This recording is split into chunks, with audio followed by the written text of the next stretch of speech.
questioning, we will adjourn, as I said, at the 1 o'clock adjournment, a little early, a couple of minutes, and then we'll promptly return at 1:30.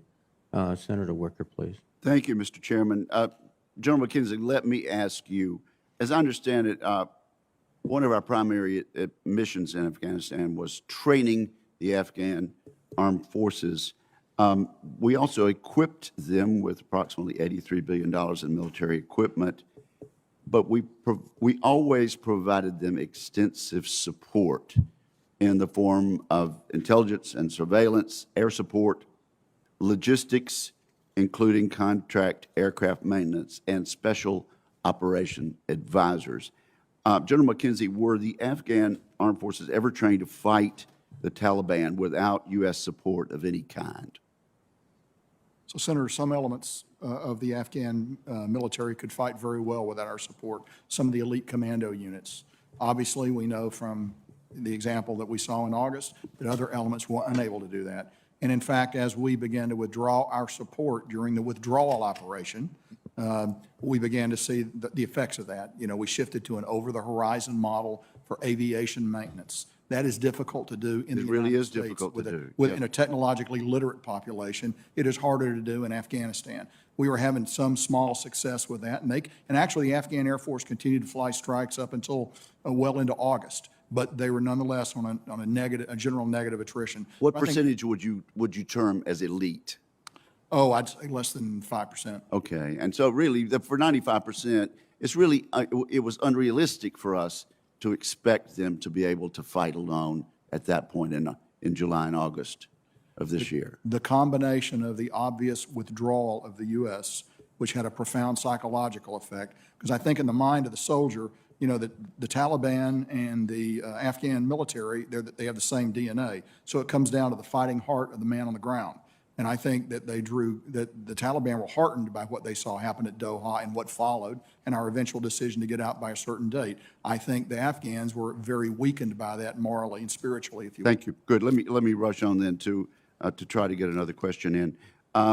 Secretary Austin, the reports in the New York Times are that you warned the president all the way back in March that there could be dire outcomes in which the Afghan military folded in an aggressive advance by the Taliban, and that you drew comparisons between that and our experience in Iraq, where a disaster unfolded and we were required to go back in.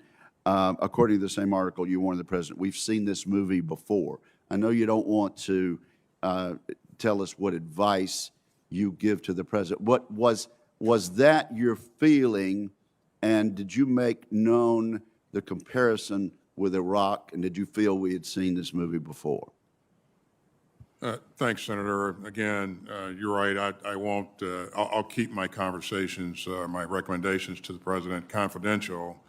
But I would say that as we worked our way through the process here, we laid out, you know, all potential consequences that could result from any course of action that we took, and we were clear-eyed about that. And so, you know, there were inputs coming with regard to Iraq. That's my question, Mr. Secretary.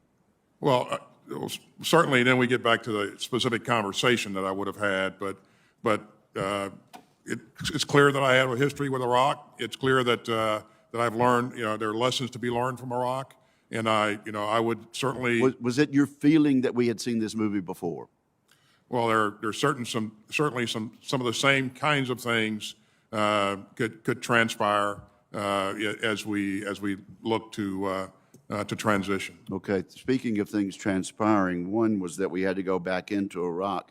Secretary Austin, does the Department of Defense have plans in place to redeploy U.S. combat troops to Afghanistan in the event that our intelligence estimates prove true and our homeland security is in fact threatened?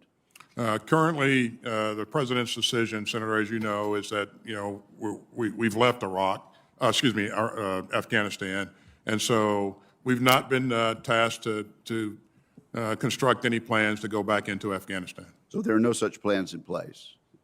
No. Right. General Milley, Of the conditions that were required of the Taliban in the agreement, only one was met. Is that correct? That's correct. The condition was, the one that was met was the most important one, which was don't attack us or the coalition forces, and they didn't. And so the President Trump made a recommendation, gave an order that we leave on 15 January. Correct. And the advice came back from the military strongly that that was not a good idea. And based on that advice, the president rescinded that order. Is that correct?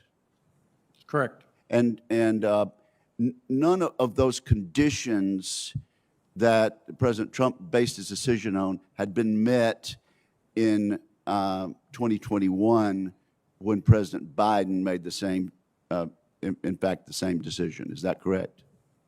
Those conditions were never met. That's correct. All right. Thank you very much. Thank you, Mr. Chairman.